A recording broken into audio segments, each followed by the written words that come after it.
항상 기도하고 낙심하지 말라라는 제목으로 하나님의 말씀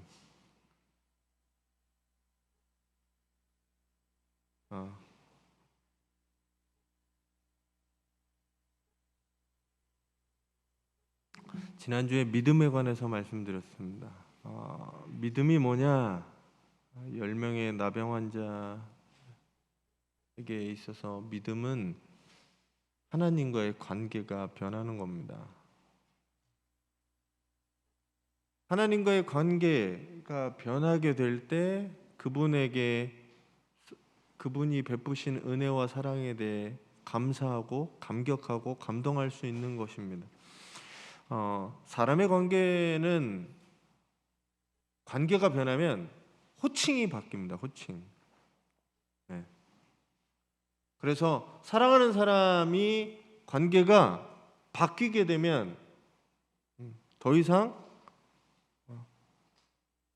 모르는 사람이 아니라 둘 사이의 관계의 호칭이 바뀌게 됩니다.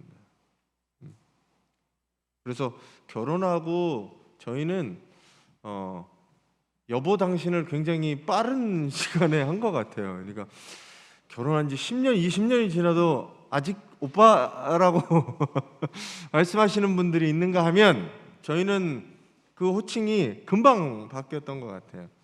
왜냐하면 이 호칭이 바뀌면서 둘의 관계는 다시 정립되고 바뀌게 됩니다. 호칭의 변화는 말의 변화를 갖고 오는 거예요. 하나님과의 우리와의 관계가 바뀔 때 우리는 하나님과의 관계에서 하나님과의 대화와 하나님과의 말이 바뀌어지게 된다는 겁니다. 옛날에는 나하고 상관없는 하나님이 이제는 나하고 상관이 있는 하나님이 되시는 거예요.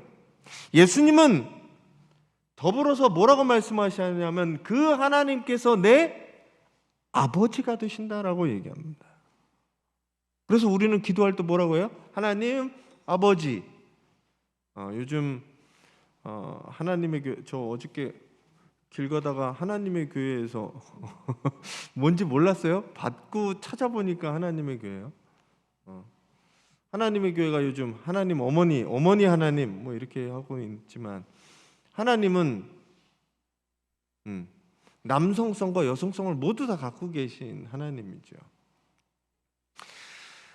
우리와 부모 자식 간의 관계가 형성되는 것과 마찬가지로 하나님과의 우리가 관계가 바뀌어지는 것, 바로 그게 믿음이다라고 얘기하는 겁니다.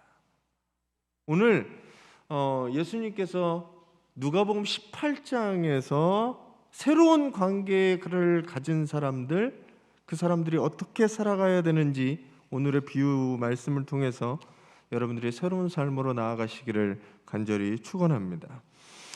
오늘 말씀의 시작은 이거예요. 예수님께서 말씀을 시작하면서 1절 말씀에 이렇게 시작하게 됩니다. 같이 한번 읽어주시죠.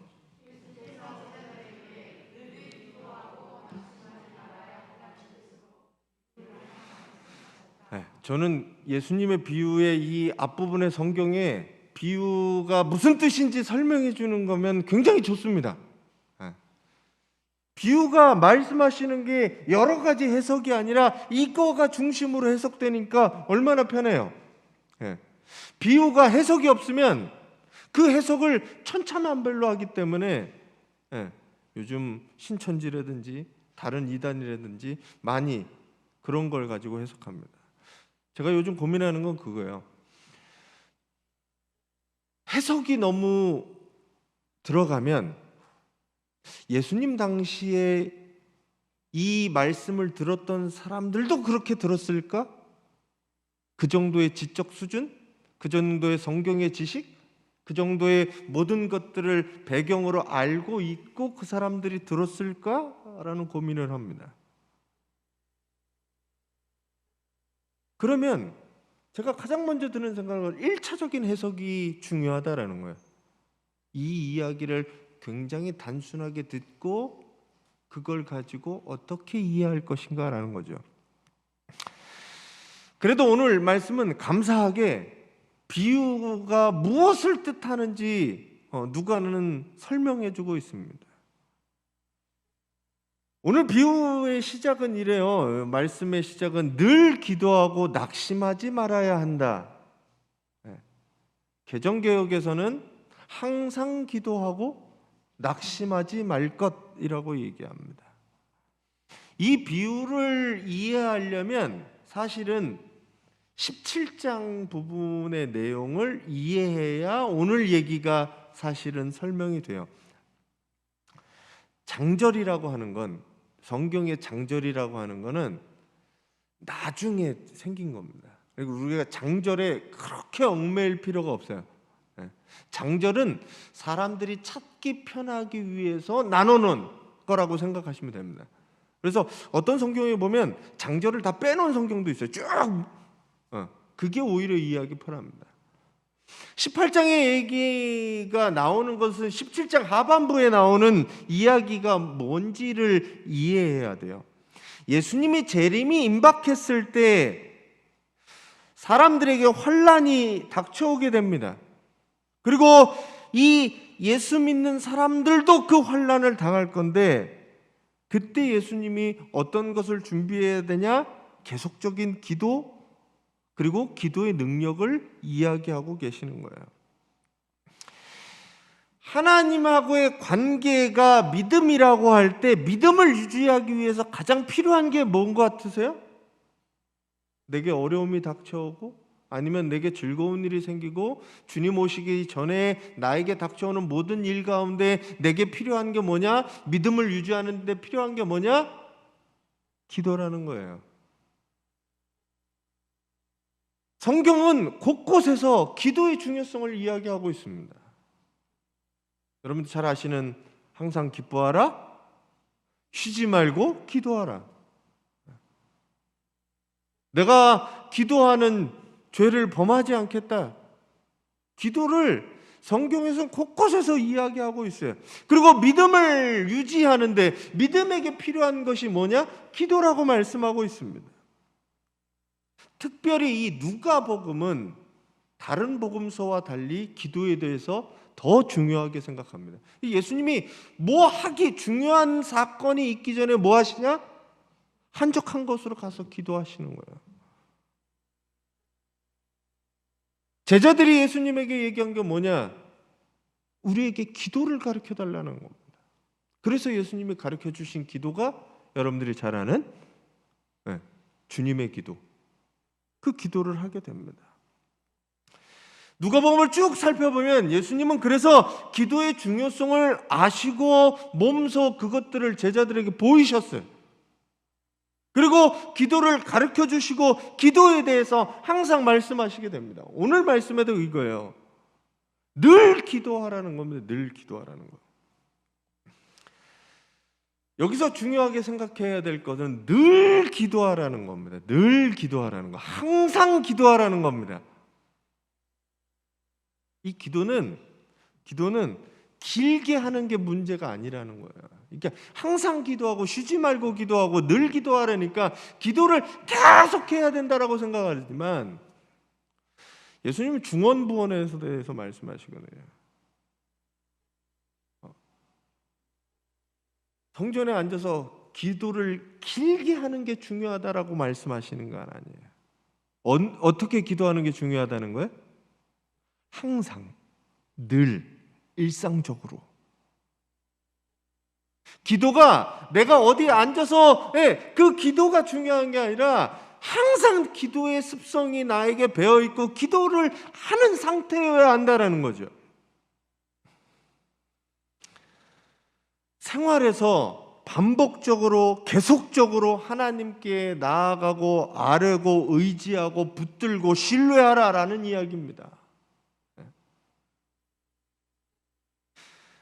그래서 나를 불쌍히 여겨달라고 하는 지난주에 10명의 나병 환자의 기도가 우리의 기도가 항상 되어야 돼요. 하나님, 나를 불쌍히 여겨주십시오.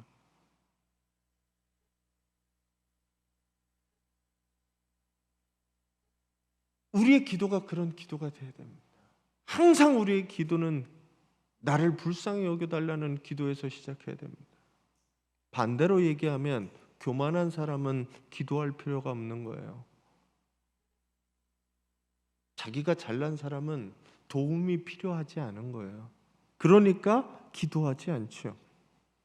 하나님에 대한 믿음이 없으면 기도가 필요 없는 겁니다.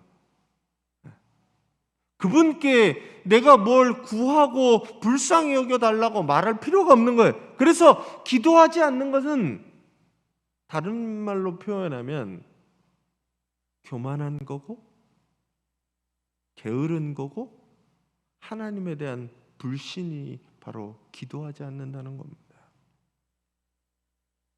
그리스도인들이 우리가 발을 땅에 붙이고 살지만 우리는 항상 천국을 바라보며 미래를 소망하며 살아가는 사람들입니다.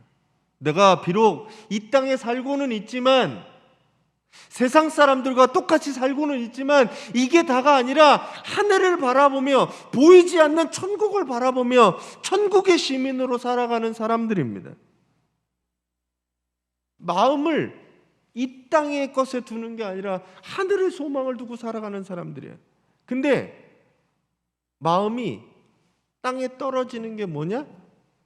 낙심입니다. 낙심.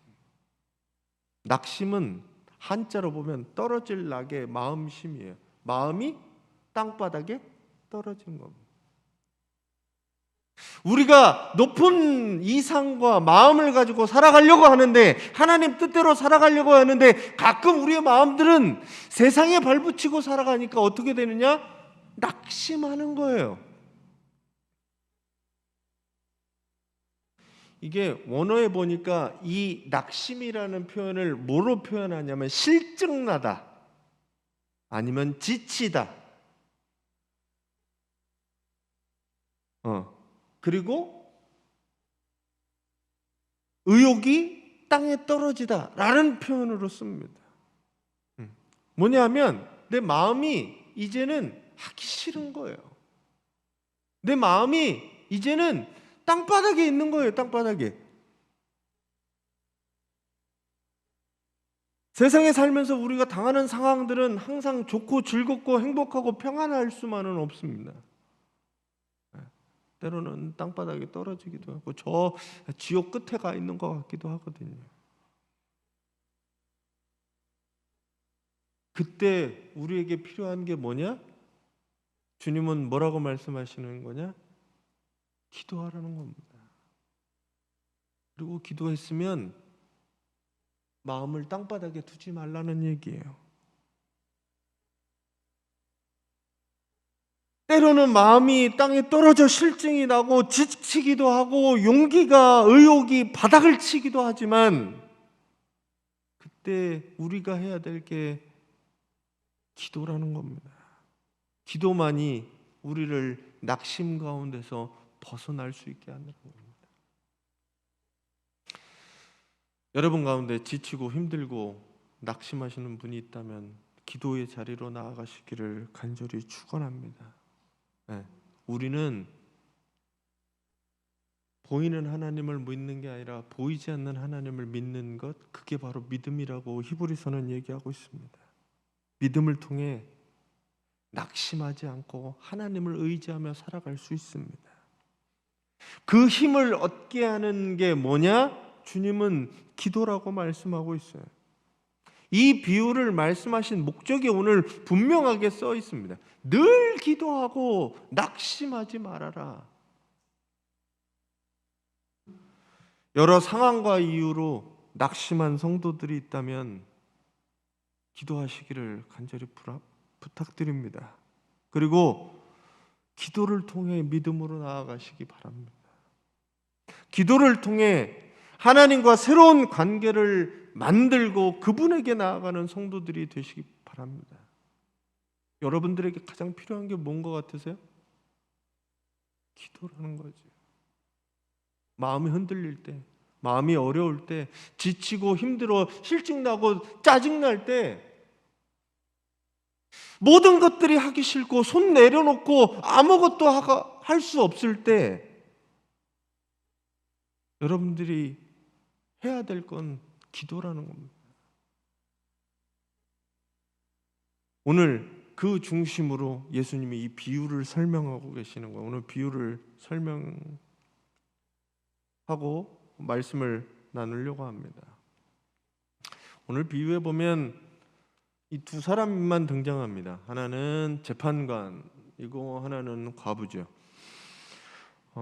이 재판관, 이 그림을 그린 화가도 굉장히 잘 그린 것 같아요. 재판관은 굉장히 거만하게 뒤에 이렇게 있죠. 그리고 과부는 불쌍하게 그에게 뭔가를 요구하는 듯합니다.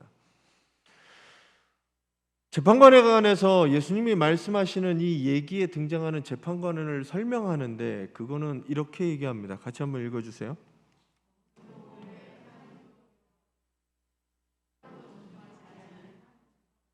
네, 재판관에 대한 설명이 딱 이렇게 되어 있습니다. 하나는 하나님을 두려워하지 않는다.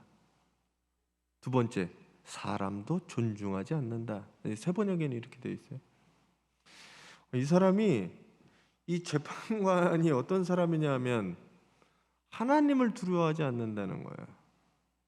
하나님을 두려워하는 사람은 재판할 때 어떻게 재판을 하겠습니까? 내가 지금 하는 재판이 하나님이 보고 계시고 하나님 정의와 공의의 심판의 하나님이 내가 두려워한다면 내 판결도 하나님을 닮아서 정의와 공의의 심판을 하겠죠. 근데 하나님을 두려워하지 않는다는 건 뭐예요? 하나님과 반대된. 예수님은 그래서 6절에 보면 불의하다라고 얘기합니다. 불의한 청지기 비유와 같은 단어를 사용하고 있거든요. 의롭지 않다라는 거죠. 정의롭지 않은 거예요. 정의롭지 않은 판결관, 우리나라에 유명한 말이 있죠. 유전, 무죄, 무전, 유죄. 돈이 있으면 죄가 없고 돈이 없으면 돈 없는 게 죄가 되는 거죠. 제가 볼 때 이 사람도 판결이 비슷하지 않았나 생각합니다. 판결에 대해서 정의와 무슨 그런 거를 생각하는 사람이 아니에요. 자기 이익만 생각하는, 하나님을 두려워하지 않았습니다. 그리고 사람도 존중하지 않았다. 법은 사람을 위해서 만들어진 게 법입니다. 법이 사람 위에 군림하는 게 아니에요. 그래서 법은 입법을 위한 취지가 굉장히 중요합니다. 그게 그 법이 되어서 무엇이 되는 거냐, 어떻게 되는 거냐. 이미 한번 명문화되면 그 법은 바뀌어지진 않아요. 그 다음부터는 해석이 있을 뿐이죠. 그 해석은 자기 필요한 사람과 힘에 의해서 움직일 수 있기 때문에 법을 만드는 건 굉장히 소중할 거예요. 생각해야 됩니다. 그리고 법관의 기본은 뭐가 있어야 되냐면 사람을 존중하고 사랑하는 마음부터 법이 시작해야 합니다. 자, 이 사람은 두 가지가 없어요. 하나님도 무서워하지 않고 사람도 인정하지 않는, 존중하지 않는, 그냥 지만 잘 살면 땡인 그런 사람이었습니다. 자, 그래서 이 사람은 불의한 재판관이에요. 네. 자, 또 한 사람이 등장하는데 그 사람이 누구냐 하면 과부라는 겁니다. 과부. 왜 여기 과부를 등장시켰을까라고 생각을 해보게 됩니다. 자, 과부는 당시에 사회적 약자를 대변하는 사람 중에 한 사람이 이 과부였습니다. 과부, 고아, 그리고 병자, 그리고 나그네, 이 사람들 부류가 사회적 약자였거든요. 과부라고 하는 사람은 남편을 잃은 사람이지요. 남편이 없다는 것은 당시에 지금은 그렇지는 않아요. 남편이 없다고 사회 활동이나 경제 활동을 할 수 없는 사회가 지금은 아닙니다. 물론 지금도 사실 그렇게 되면 어렵긴 해요. 근데 당시에 예수님 당시에 과부가 되었다라는 것은 경제 활동 자체가 멈춰진 것을 의미합니다. 나를 위험으로부터 지켜줄 보호자가 없어진 거라고 생각하시면 됩니다. 그러다 보니까 무슨 일들이 발생하냐면 남편이 없어진 경우 부당하게 재산을 뺏기거나 강탈당하거나 하는 경우가 많이 있었다라는 겁니다. 오늘 여기 과부가 얘기하는데 개헌개적에서는 원한을 풀어달라고 얘기하고 세번역에서는 권리를 찾아달라고 얘기를 합니다. 이게 좀 다르죠? 원한은 내가 뭔가 원한 만한 원망할 만한 뭐 그런 억울한 일들이 있다라고 하면 세번역에서는 뭐라고 얘기하냐면 내가 당연히 받을 권리인 거예요. 자, 제가 여러분들이 어떤 번역이 더 와닿는지 모르겠습니다. 저는 세번역이 더 그런 거예요. 내가 과부가 원래 받을 수 있는 권리였어요. 내 권리를 찾아야 되는 게 맞죠. 권리를 찾아달라고 재판장에 가서 얘기를 하는 겁니다. 이거 원래 내 거였습니다.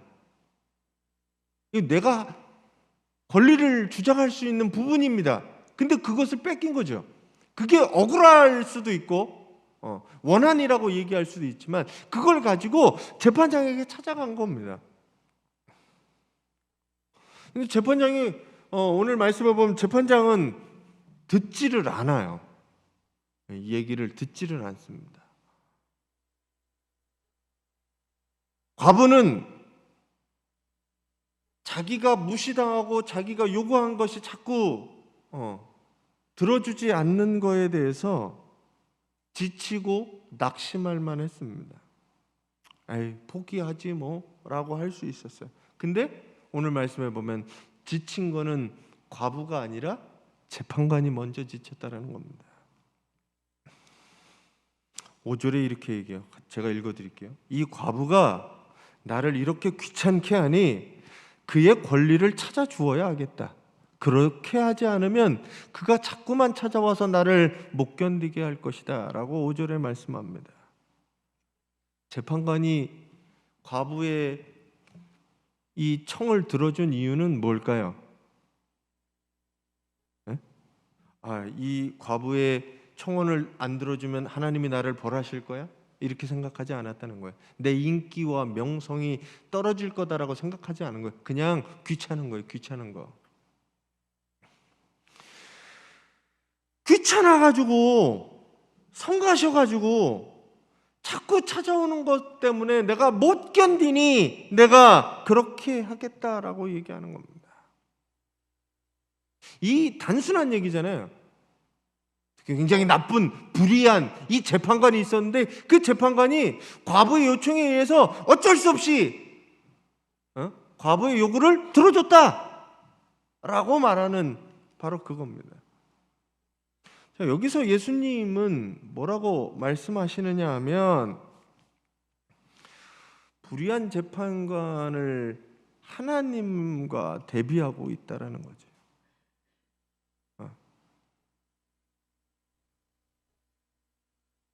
7절에 이렇게 얘기합니다. 하나님께서 자기에게 밤낮으로 부르짖는 택하신 백성의 권리를 찾아주시지 않으시고 모른 채 하고 오래 그들을 내버려 두시겠느냐라고 말씀합니다. 불의한 재판관도 그 몹쓸 진짜 인간 말종인 그 재판관도 어쩔 수 없이 과부의 청을 들어주는데 하나님께서 부르짖는 백성의 청을 안 들어주겠느냐라고 말씀하는 겁니다.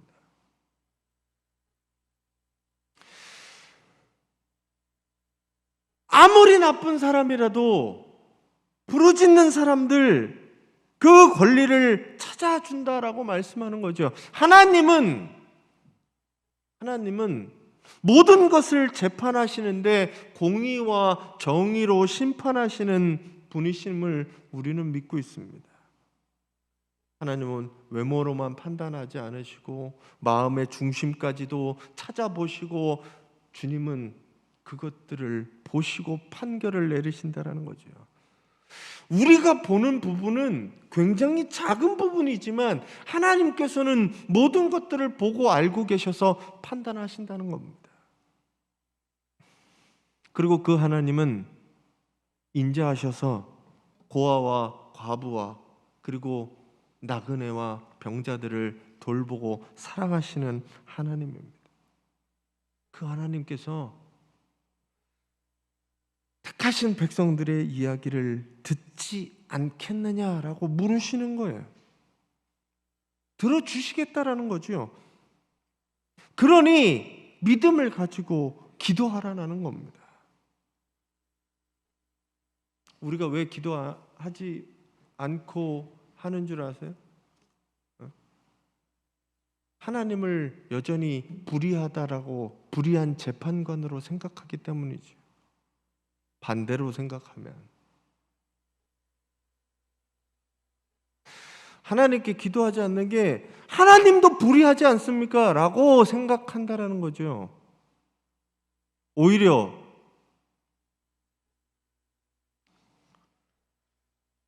백성들의 하나님 자녀들의 고통과 신음에 관심 없는 하나님 아닙니까? 내가 그렇게 기도할 때 하나님 뭐 하셨습니까? 우리가 눈물과 핍박에 하나님 무관심하고 불공평하고 그렇게 우리들에게 대우하시지 않았습니까? 그건 우리들의 그냥 일상인 거지요.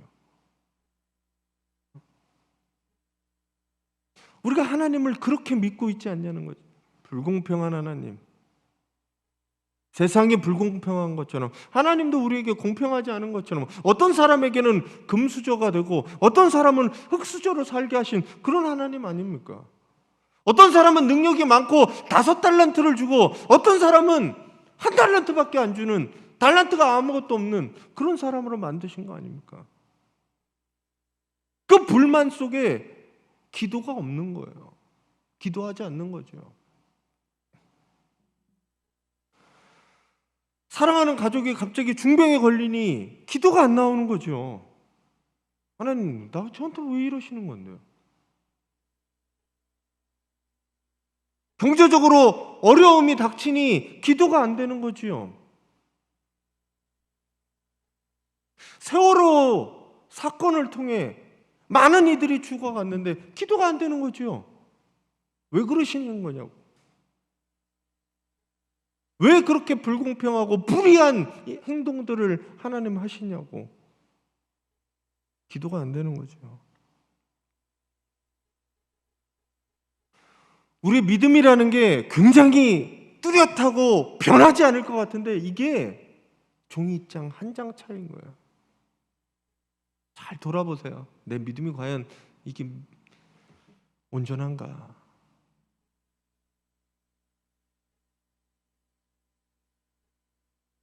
주님 마지막 8절에 뭐라고 얘기하냐면 이렇게 말씀하십니다. 인자가 올 때 세상에서 믿음을 보겠느냐? 새 번역에서는 인자가 올 때 세상에서 믿음을 찾아볼 수 있겠느냐라고 말합니다. 저는 이 질문이 여러분들의 질문이 되기를 간절히 바랍니다. 나에게 믿음을 찾아볼 수 있는가?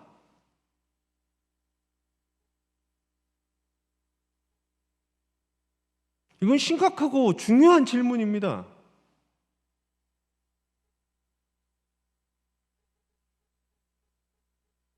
내가 믿는 하나님이 어떤 하나님이냐는 거예요.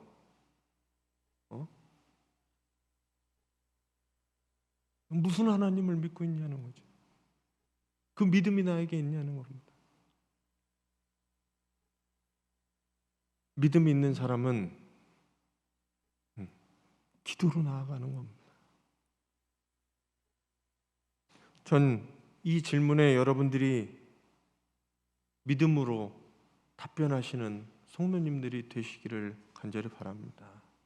주님 오시는 그날까지 내게 겨자씨 안 할 만한 그런 믿음이라도 내가 그거 붙들고 주님, 네, 믿음이 이 정도밖에 되진 않습니다 라고 말할 수 있는 성도님들이 되시기를 간절히 바랍니다. 코로나 이후로 사실은 모두 다 지쳐 있고 모두 다 힘들고 모두 다 낙심된 상황입니다. 저도 그런 것 같아요. 한 해 시작을 하면서는 굉장히 뭔가를 해야 되겠다라는 마음이 있었는데 상황이 지나고 이렇게 되면서 요즘은 그래요. 내가 뭘 해서 될 수 있겠나? 뭘 하면 나아지나? 그러니까 뭘 할 수 없게 만드는 게 스스로의 마음이더라는 거예요.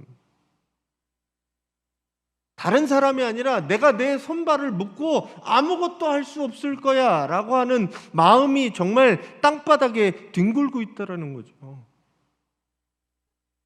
제가 말씀을 준비하면서 가장 제가 은혜를 먼저 받았습니다. 제 상태가 보이는 거예요. 제 상태가. 나 지금 내 마음이 땅바닥에 굴러가고 있구나.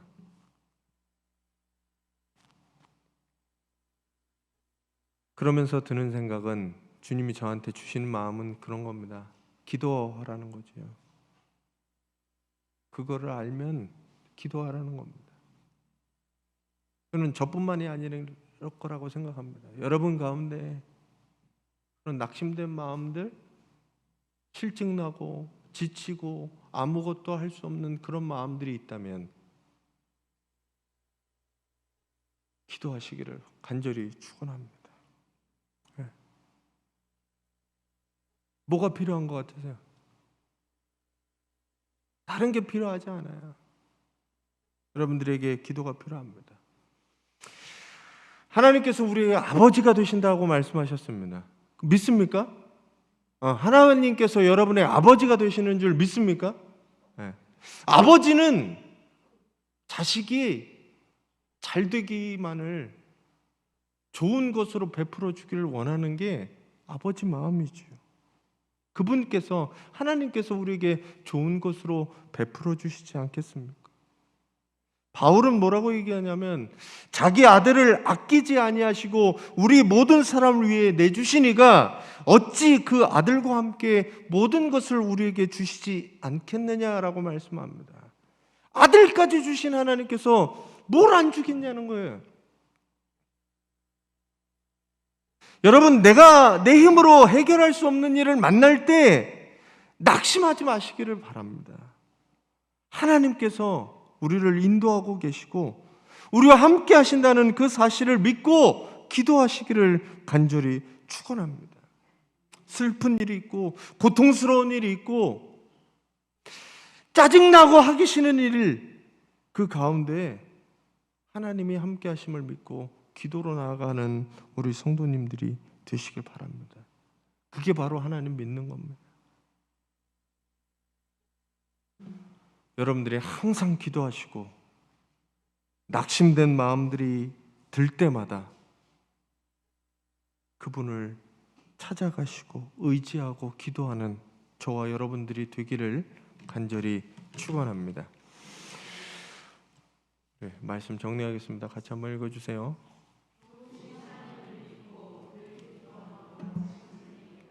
하나님께서 여러분들의 좋은 아버지가 되십니다. 여러분들의 마음이 흔들리고 지치고 낙심될 때, 원망이 들고 불평이 들고 할 때 기도하시기를 간절히 바랍니다. 목사가 뭐라고 얘기해요? 열심히 기도하시라고.